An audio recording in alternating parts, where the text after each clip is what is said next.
Soldaderas were women in the Mexican Revolution that fought or provided aid during the war. Most of them were in their late teens to early 20s.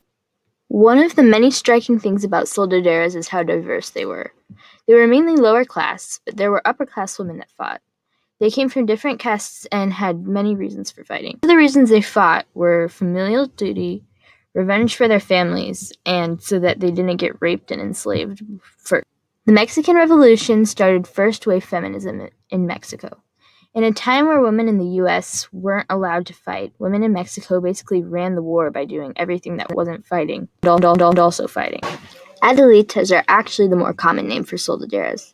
However, La Adelito is a made-up image of a woman that fights, but still fits into the control of men. The image of a sexy, patriotic woman that could also fight was made to undermine the actual woman who displayed traditionally masculine characteristics that threatened men.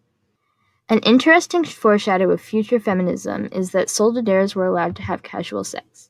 This pre-sexual revolution, sexual revolution, is yet another example of how ahead of their time these women were. The pictures of soldaderas, who I'm assuming are traveling for the military. I think the photographer was trying to capture how tough they were. This image may have been used as propaganda. I'm not quite sure how real this image is, since many pictures of soldaderas were used as propaganda. This image is famous because of how striking it is. It's just women, not smiling, wearing traditional Mexican clothes, and carrying guns. It's almost revolutionary that it even exists. It's probably the most famous image.